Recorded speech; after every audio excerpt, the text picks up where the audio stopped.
بارات آتی ہے تو یہ دشمنوں کی چالیں ہیں کہ جنہوں نے ہمیں اس ڈگر پہ لگایا ہوا ہے۔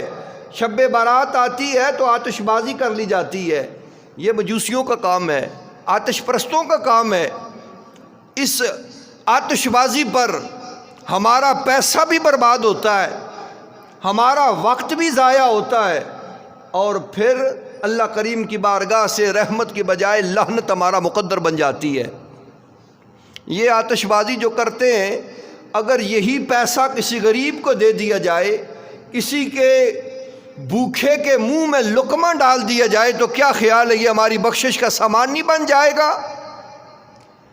اس سے صدقہ اور خیرات کر لیا جائے تو یہ ہماری نجات کا سبب اور ذریعہ نہیں بن جائے گا؟ لیکن غریب کو دیتے ہوئے تو ہمیں موت پڑتی ہے، اور ویسے خرچ کر دیں تو پھر ہم بڑا فخر کرتے ہیں۔ تو یاد رکھیں، اس آتش بازی اور اس عظیم گناہ کی لعنت سے اپنے آپ کو بچایا جائے، خود بھی اور اپنے آس پاس بھی۔ بچے نادان اور نہ سمجھ ہوتے ہیں، یہ کہیں نہ کہیں سے یہ ایسی شرارت کر جاتے ہیں، تو دکانداروں کو ہی چاہیے کہ یہ غلاظت لے کے ہی نہ آئیں اپنے گاؤں اور اپنے محلے کے اندر، اور اگر کوئی کہیں سے لے بھی لیتا ہے تو پھر بڑے یہ کہہ کر نظر انداز نہ کر دیں کہ ابھی چھوٹا ہے، خیر ہے کوئی بات نہیں، نادان ہے، نہ سمجھ ہے۔ او بھائی، اسے سمجھ نہیں، ہمیں تو سمجھ ہے، وہ چھوٹا ہے، ہم تو بڑے ہیں، ہمیں تو اللہ کے غیظ و غضب سے بچنا اور ڈرنا نہیں چاہیے۔ کہ شیطان لعین ایک بندے کے ساتھ رہا، صبح سے شام تک اس نے ایک نماز نہیں پڑھی، تو شام کو جب اس نے کسی مقام پہ پڑاؤ کیا تو شیطان بھاگ گیا۔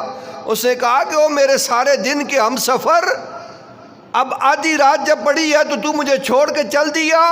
اس نے کہا کہ اے بندہ خدا، میں نے ایک سجدہ نہیں کیا تھا، اللہ کریم نے میرے گلے میں لعنتوں کے طوق ڈال دیے، اور تو ذرا غور کر، صبح سے عشاء تک تو نے تو کچھ بھی نہیں کیا، ایک نماز نہیں پڑھی، ایک سجدہ نہیں کیا۔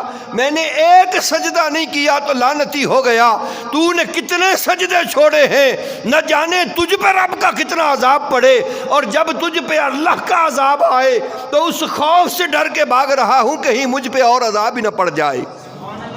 تو سامعین اسی وقار یہ سوچ ہمیں رکھنی چاہیے کہ جہاں پہ کوئی برا ہو رہا ہے، جہاں پہ کوئی برائی ہو رہی ہے، وہاں اگر ہم روک نہیں سکتے تو اپنے آپ کو وہاں سے نکال تو لیں۔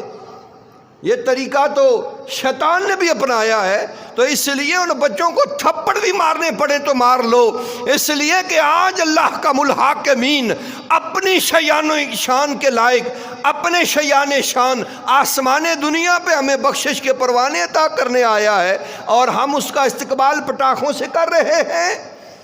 ہم اللہ کریم جل وعلا کی مہمان نوازی سجدوں کے بجائے آتش بازی سے کر رہے ہیں، تو پھر کیا خیال ہے اللہ ہم سے راضی ہوگا یا ہم پہ ناراض ہوگا؟ مالک ہمیں بخشش کے پروانے عطا کرے گا یا پھر اس کی طرف سے لعنتیں ہمارا مقدر بن جائیں گی؟ تو اس لیے ضرورت ہے اس چیز کی کہ کہیں پر سے بھی پٹاخے کی آواز نہ آئے۔ یہ ہماری ذمہ داری ہے بحیثیت مسلمان کہ ہم اپنے آگے پیچھے دیکھیں اور اس چیز پر روک تھام کریں۔ اگر ہم سجدے نہیں کر سکتے تو پھر ہم ایسا کام بھی نہ کریں جو اللہ کے غیظ و غضب کو دعوت دینے والا ہو۔ اگر ہم رب کو راضی نہیں کر سکتے تو پھر ایسا بھی کچھ نہ کریں کہ جو اس کے عذاب کو ہمارے اوپر مسلط کرنے والا کام ہو۔ تو اس لیے معزز سامعین اسی وقار اس چیز سے اپنے آپ کو بچانا ہمارے لیے اولین ذمہ داری ہے، اور اللہ کریم جل وعلا کے بارگاہ کے اندر جھکنا اور اس سے معافی مانگنا یہ ہمارا کام ہے۔